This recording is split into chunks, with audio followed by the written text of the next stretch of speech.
Do you ever recursively open the pantry, the fridge, and just keep hoping something new appears out of nowhere? I sure do.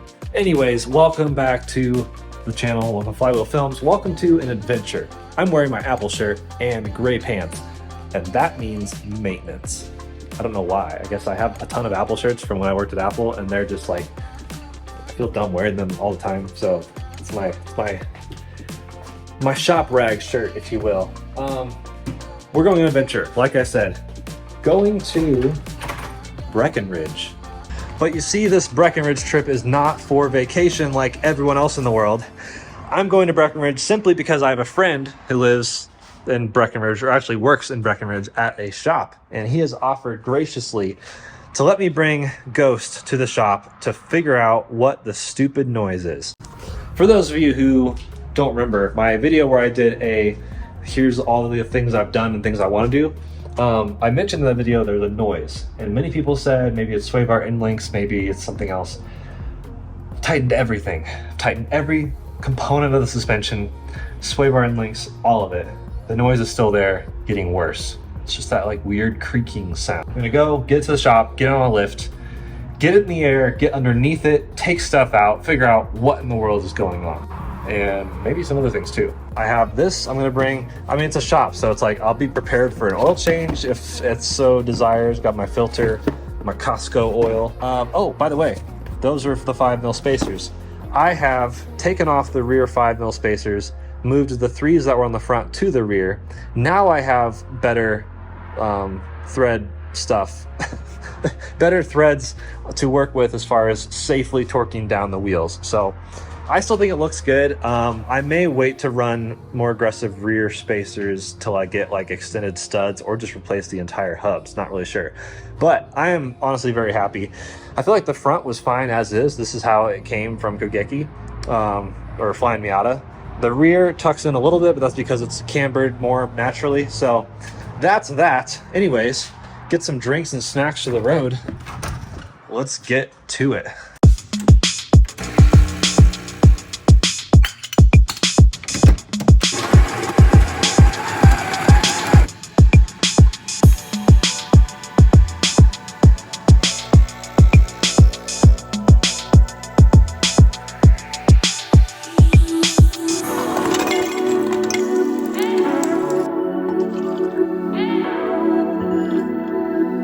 So good.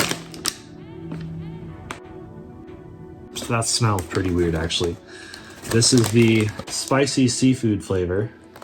Not sure.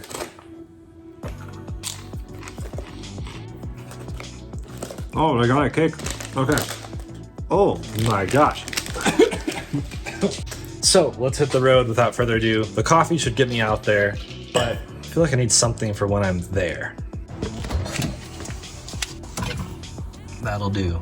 You know, it's like one of those, maybe it'll go super well and then I'll celebrate, or maybe it'll go super badly and then I'll drown my sorrows. It's very healthy. Very healthy. Oh, one more modification I wasn't expecting to do is this. Not really a modification. It's just for, I guess, years, ever since the day I bought this car, I've had this black lightning cable, which looks fantastic. Nice and crisp and matches everything, but it is starting to die. But there's no sign of actual like wear. Like, it looks perfect, mint condition, which means, fun fact, you should be able to take this back to Apple and they'll just replace it. That's how it was when I worked there. I feel like I would know. Let's go to Breckenridge.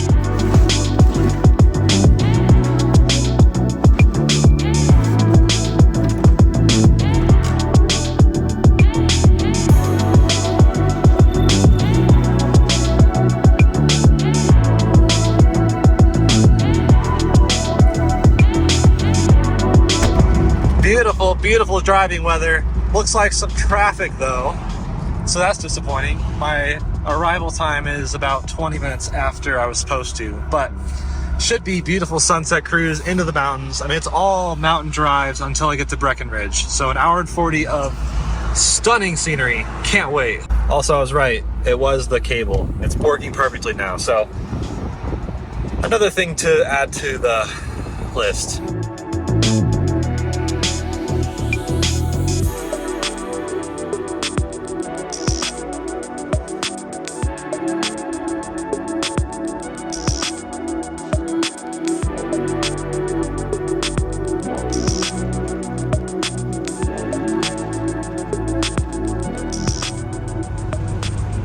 This state is so beautiful.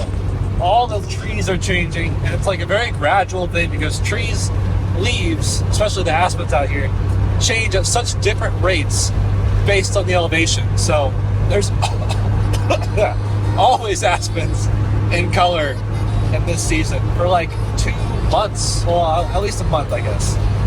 A solid month of color. You just have to find it, and I found it.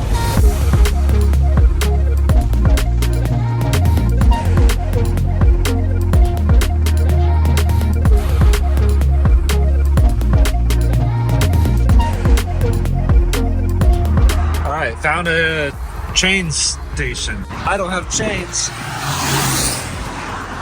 but it's getting cold, so time for extra layers. Oh yeah, way better. And the windshield is also super dirty, driving me nuts, so fix it. Oh my gosh, so much better. I can see through my own glass. All right, onward to Eisenhower Tunnel, which is just literally a couple miles up ahead. We're at over 10,000 feet at this point. It's dropped 10 degrees from down in where I live. I'm out of breath. Let's go.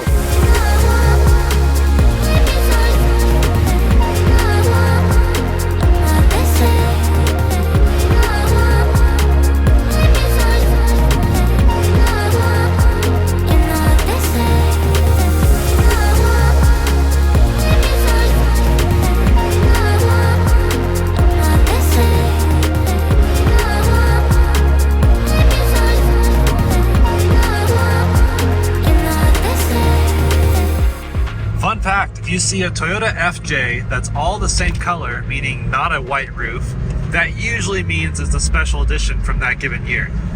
But that doesn't qualify if it's a wrap, and that looks wrapped to me. Anyways, welcome to Silverthorne / Frisco, or whatever this place is. Beautiful town. I've been here to charge at that Electrify America at the Walmart. Obviously not in this car, but yep, gotta love it. Walmarts for charging your car. Wow, well, Breckenridge is beautiful. My first time here by some miracle. I don't know why I've never come. It's not that far off I-70, but what a stunning place. I think this is the right turn, maybe? It's kind of hard to tell. It's in the middle of nowhere, but it's in the middle of beautiful scenery. I'll take it. Found it. We just did a quick little drive, and he thinks it could still be sway bar and links. That would be great because those are easy to get to, but could be something else. So we're gonna pull it up in the lift, put it up in the air, see what we can see. But it's like just little speed.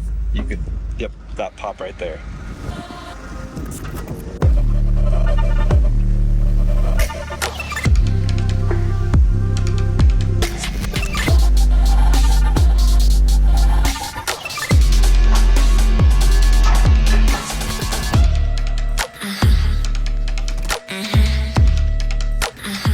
So, first time on a lift since rolling my fenders. Haven't really been under this thing like this. Kind of wild to be under your own car. Yeah. So this is not quite 100,000 miles, but I figured part of this video could be like, oh, what's it look like at 85,000 miles? And like approaching 100K. What do you think of the teeth? Dude, I love the teeth. I want to put some teeth on mine. Every Miata needs it. I was digging it. I was like, that's fucking cool. All right, so we've looked over it a little bit. What can you tell so far? So nothing looks terribly damaged, but one of the good things we like to do, and something that's nice for you to do, even if you can get your car on jack stands or something, you don't necessarily have to be on a lift, but you can check. My flashlight's dying. Bottomed out in Georgetown. That's where that came from. Yeah, a little bit of loving, you know, it goes a long way. As long as you don't ever have to take this bolt out. I wish it had broken because I need a new mid pipe. It's just the best excuse. I need justification. Always nice to have justification. But one of the nice things that you can do when you have your car up in the air is these are your tie rods. These long beams right here. They connect to the steering rack. They're on both sides. So when you push the wheel, these guys get pushed out by the rack, and that's what helps actually push your car in and out. An easy way to check whether these are going bad, because everywhere there's a rubber boot is usually filled with grease. Sometimes you have a little nozzle on the bottom here. You can hook a grease gun up and squirt some more grease in, but eventually all these parts run out of grease and they start to clank together inside of it. It's not held captive. So you can grab your sides of the wheel and you can push back and forth like this. You don't really want to move the tire back and forth, but you want to go just a little bit side to side. And if there's play, this will knock around inside the shaft and you'll feel and hear it go clunk, clunk, clunk, clunk when you go side to side. The other one you can test is if you grab the wheel by the bottom and you pull it out like this and then push it in.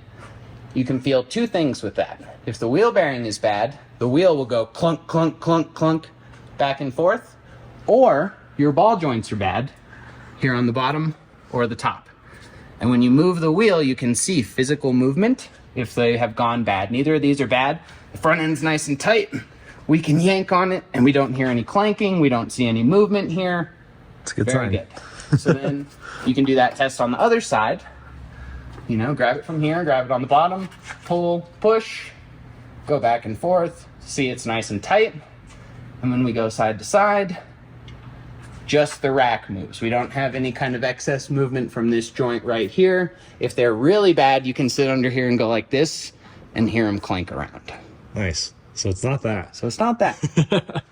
Process Step of one. Process of Check. elimination. We got one thing out of the way. So yeah, we'll double check this. The rear links do have a little bit of movement, not a lot. So yeah, for those in the audience who don't know, this bolt doesn't match this bolt because this one fell out somewhere near Waco, Texas.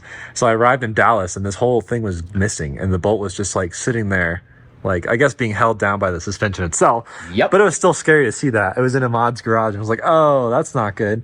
So we went and bought a whole new bolt and nut. So it might need to be retorqued as well. Yeah, so we'll double check that. And if it's just a little bit too small, you could get a little bit of movement inside of that channel. And that is what could be causing that knock. We're gonna go ahead and pry on both of these ends to see if we do have any kind of movement in either one. That's one of the other handy tools to have if you're just under your car, the pry bar. So if we have any movement in our suspension, we should be able to pry up on this and see that control arm move. And I see maybe a tiny bit of movement, but not a concerning amount of movement. And you can go from the bottom here if you can wedge it in. If we don't quite have enough space. It's got a little movement, so we'll make sure we touch that up. The other thing you want to check is on the insides of these, there's a rubber bushing. And those rubber bushings wear out as time goes on. And if the rubber bushing itself has play on the inside, even though your bolt's good and tight and even though it fits correctly, that rubber will have just a little bit of play up and down. And when the suspension flexes, it'll go clunk, clunk, clunk, or clunk, clunk, clunk, depending on how bad it is. Yeah. Since we're at a light clunk, clunk, clunk, we're in pretty good shape. So we're just gonna keep checking things over. I said you can use the pry bar. You can check ball joints to see if there is excessive movement. You can go on the top right here. And basically what you want to do is this joint goes into the control arm down here. So you want to find a way to either put pressure on the bottom or put pressure on the top and force it together. That way if there's any kind of movement, you'll get to see it. You can kind of see it moves just a teeny weeny little bit, and that's fine. They do move a little, obviously. You know, it's inside of grease. The whole point of that thing is to move. But we'll have to take the wheels off and we'll check the uppers. So we'll take those off for the fronts, and then I'll show you how we can check brakes a little bit easier. And the other thing you want to check while you're under here is control arms. Same thing, we've got rubber bushings that go between the control arm and the body. And eventually, sometimes those go bad. And so if you can pry this back and forth and get a lot of movement, we have a little bit of movement. Not necessarily an uncomfortable amount, but a little bit. And it's all kind of a feel thing. Because like I said, it's supposed to move a little, which it's doing. Because it's inside of that little rubber bushing. And you want the control arm to be able to move a little. And then we'll check this one.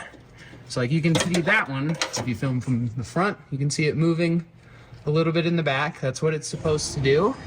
If the bushing were bad, we would be able to pull the entire control arm off and it would be smacking the roof in there. So you would also see what we call witness marks, where if the bolt has been moving, even though it's tight, it will rub a nice clean spot on the metal. And so you'll see there will be a clean spot all around the little bolt where it sits, because that bolt has been moving. But we have none of that, so that is very good.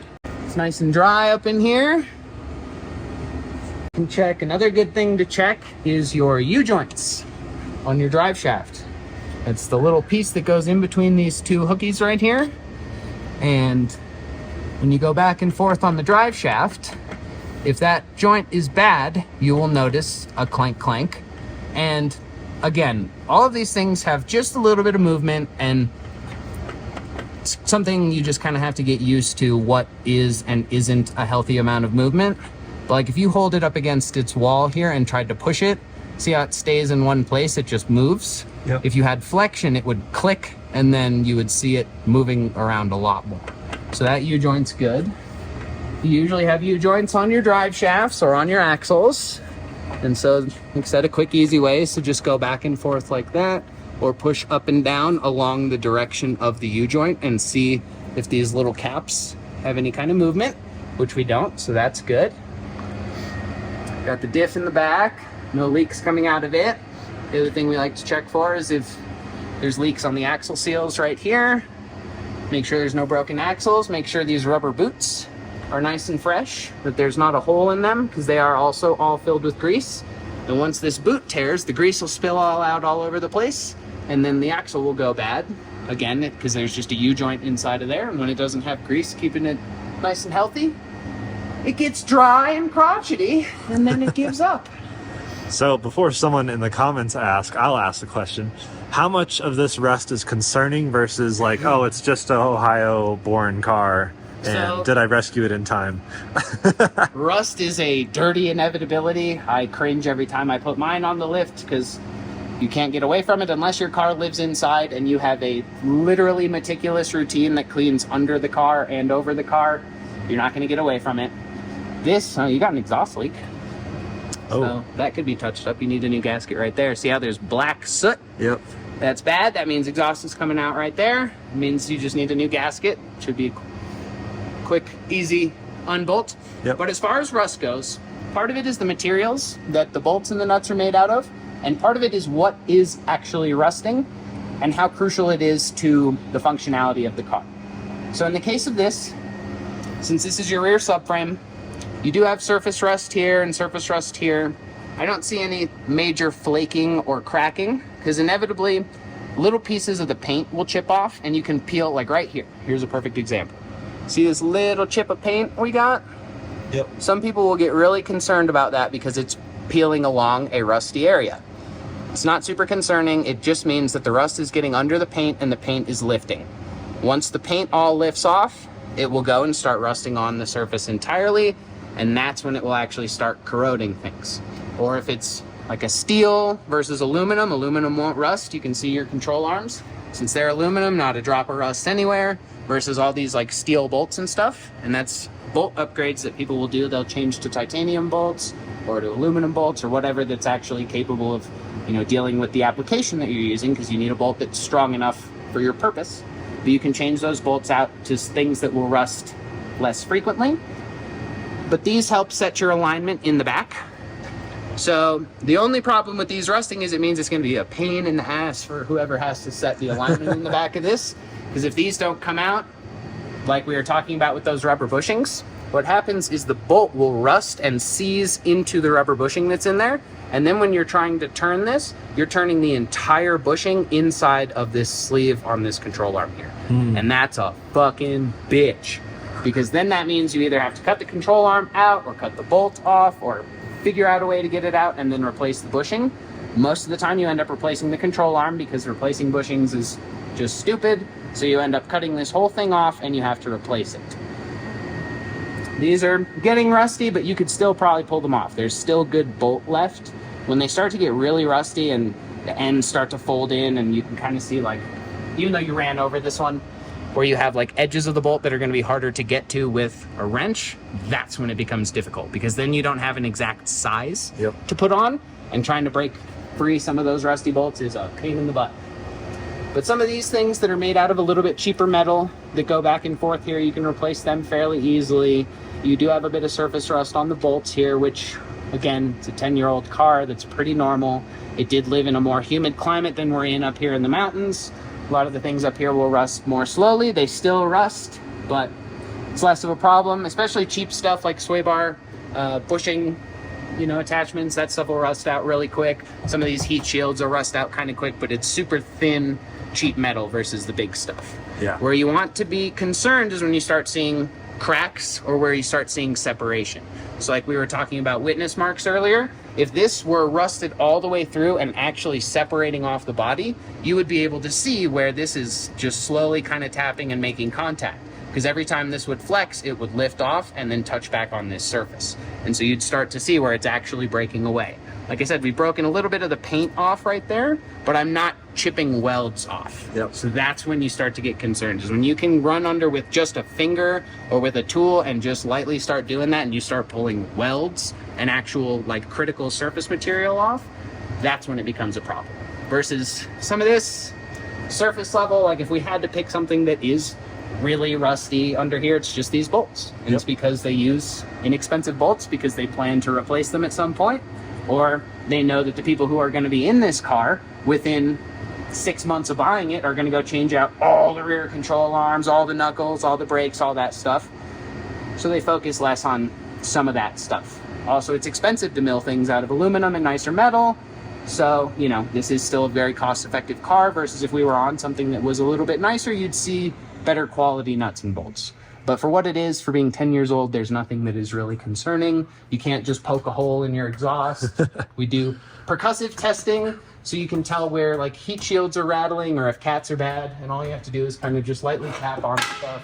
Here, there's the pry bar, but you can lightly tap on stuff, and if there's vibration somewhere, you can see or feel that, and you just kind of can give some things a light tap. And like this would probably be not a concerning level of rust, but this will be one of your things that probably rusts out first. Yep. But the nice thing about it is it's 4 bolts. Pop that out, and as long as these 4 bolts come out easily, you can switch that out, and somebody probably makes an aluminum upgrade that will be lighter, that will be stronger, and that will be more durable. It all just kind of goes into how much you actually want to deal with it. But for the most part, it's just your bolts that have kind of started rusting out. You've got a little bit on the surfaces because it's really rough right here along the welds. And when they paint it, it's not as smooth and clean. So it has more opportunity to get stuff inside of those little things where dirt and water just sits and captivates and then starts rusting, unfortunately. But so nothing is horrible, scary under here. Nothing makes me say you shouldn't drive this.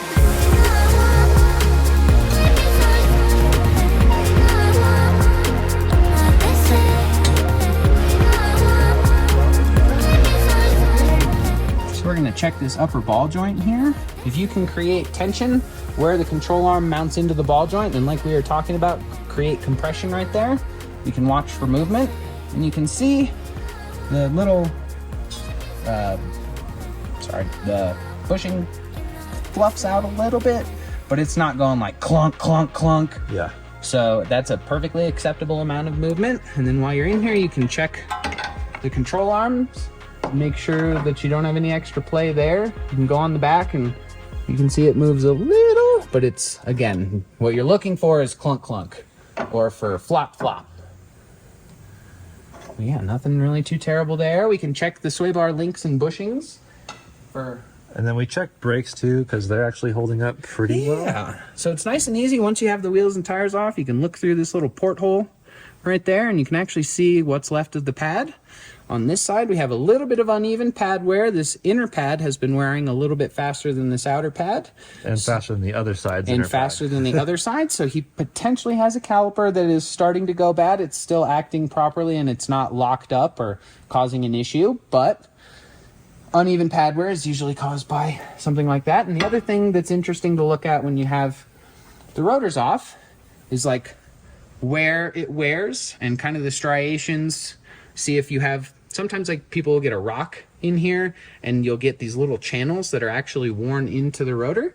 In this case, it's, you know, we've got a couple, and these black kind of darker sections around here are hot spots. When the rotor gets hot, it gets warped. And when you start to hit the brakes, like especially if you're going downhill, people will feel their cars kind of go, and that's because the rotor is now not straight. When it gets hot like that, there becomes little curves in it. And so when the pads are squeezing it, they're feeling those curves, and every time it goes up and down and up and down, and so when you're forcing the brakes, that is literally just feeling how warped the rotor is. When they get really hot and really bad, there'll be like blue spots on here, and they'll become hot spots, and they'll grab the pads. And so when you're going, it'll be like ka-chuk, ka-chuk, ka-chuk, ka-chuk, and it's not a fun ride. But other than that, not looking terrible. So, turbus. So we're tightening these because of the top hat, whatever you call them. Yeah, so this is where the actual top of the spring bolts onto the body, and we can see witness marks right here. So you can see this little patch of like rusty edge right there. Yep. That means this has probably been moving just a little bit, and it's held on by these 3 bolts. Since you change your stuff, when you get it nice and tight after the suspension moves around, sometimes you just got to double check and tighten it up. We got a couple turns out of this side, so we'll go check the other side and see if we can get any turns out of it, and hopefully that's where all of our noise is coming from.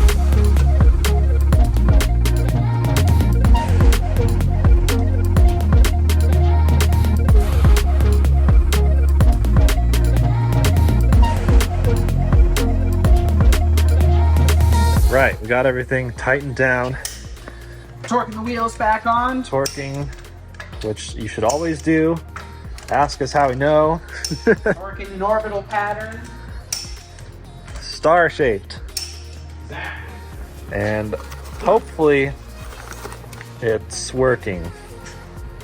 Well, here's your cores over there. The mountains are still blue, so you know it's like I would never know if my beer was cold without the mountains thing. How did people do it before they just had blue chilled mountains? Brilliant people over in the Core's engineering department.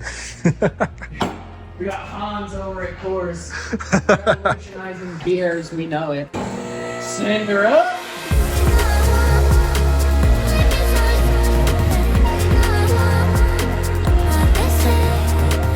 I really need a lift.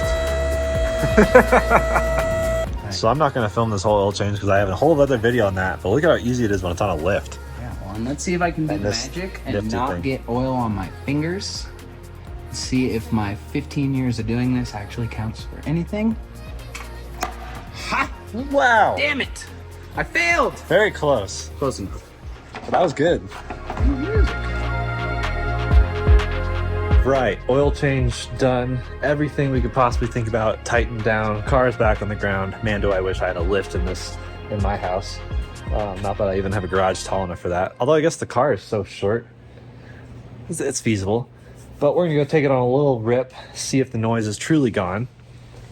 See if another noise aroused. I don't know. You never know when that happens, but good little look over on the car. I mean, it's not quite 100,000 mile look over, and I'll do maybe a bit more in-depth one on that, more things to look for. There's more things we want to figure out on this car, but as a general 85,000 mile look over, looks really solid. Nothing too concerning, just a little bit of rust as we said, but you know, replace pieces and bolts and things. So take it for a rip, see if the noise is good. I'm crossing my fingers. It's nice when it's the easy repairs and all you have to do is go tighten some bolts and life's just good. Crossing all the fingers, knocking on particle board. The wood, the fake wood, the plywood. Let's do this. Top back up. Nice chilly Colorado fall day. Just when the weather's nice. Dude, it's so nice. Seeing all the leaves on the way over here. Dude, and not a cloud in the sky all day. What a stunning day. Yep.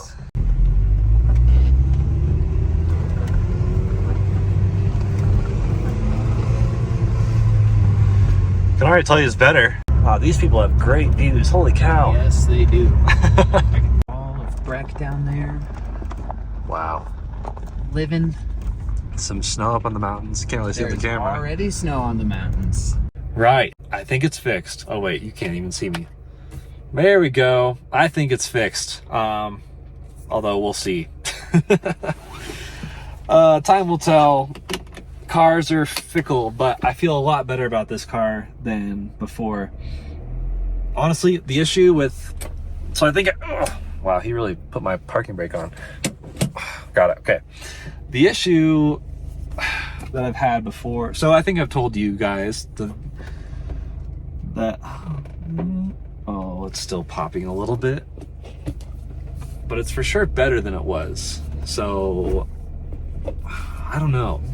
Okay, so it's not like fully fixed, but like right here, it would normally be doing it. There, did it again.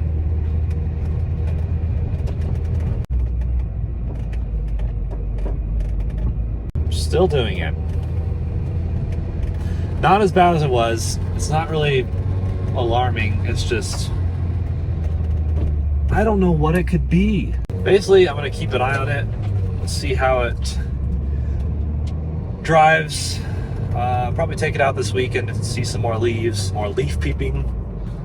Shifting with my left hand while holding my phone with the right hand is really weird. But it's definitely better than it was. It's just still there. And I genuinely don't know what that could be.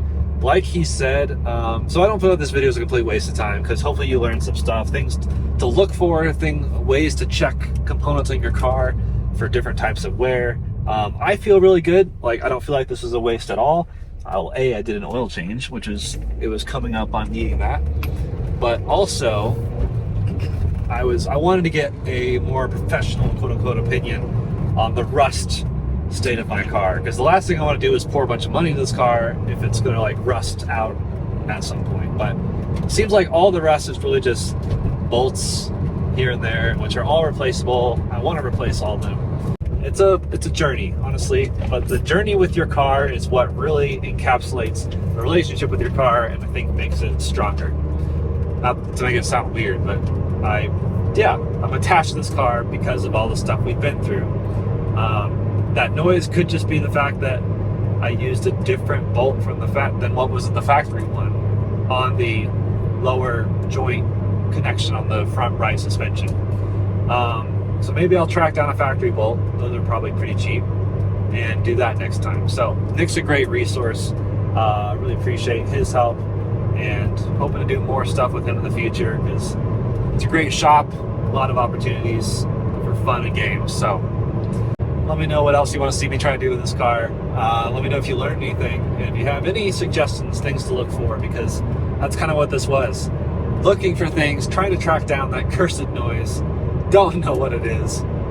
Maybe next time I'll pull off some plastics, pull off the bumper, I don't know. There's infinite things you can do, but there's ways to make it fun, and that's kind of the idea. So, made it back home safe and sound. Got the car cleaned up too, looks fantastic.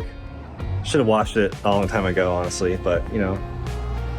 Anyways, the noise is still slightly there. It is way better, but there is just a little hint of it, and I cannot for the life of me figure out what it is. We tightened everything. 3 weeks later. The noise is not happening. The noise is gone. So I don't know why it was still happening on my drive back. That's why I wanted to give you this update after the fact, because the noise has stopped happening. I don't know why. Maybe it's a coincidence. The weather got colder, or maybe whatever we tightened like finally settled down. None of that makes any sense in my head, but I'm really thrilled. So I'll be keeping an eye on that. We tightened everything, which means I don't know what the source of the noise could have been. Although I feel like we tightened the most on the bolts holding the lower end of the suspension. So that's possibly what it was. But yeah, thanks for watching another Flywheel Films video. Stay tuned for winter content with my winter wheels, which are 16 inches. I've got some 205 55 R16 Hakkapeliitta R5s coming, the freaking best snow tire that's not studded anyways. These are studdable, but not studded. And I also learned from Nokian that you probably shouldn't stud a tire after it's already not been studded. I guess it doesn't really work that way, so it's good to know. Because I was like, oh, just stud these and keep them around. But no, their studdability is kind of past. So I don't know what I'll do with these tires. They still have plenty of tread. It's just not like really snow tread. The snow ability has worn off for the most part. So maybe I'll keep them around, destroy them at a track or something. But yeah, all that to be saying, thanks for watching. We figured out the issue, I guess. And yeah, let me know what else you want to see. I'm working with Miata possibly to review some of their products and just do a lot more with this car, because it's not like it's stale. I love it, but it needs to, some stuff needs to, you know, start happening. These wheels were a huge thing. I'm glad got them, ran them for a bit, but now I'm gonna switch to snow mode, have a blast this winter.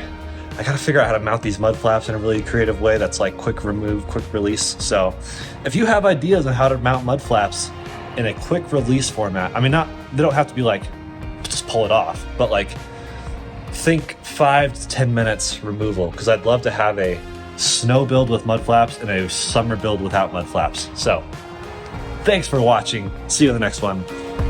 Peace.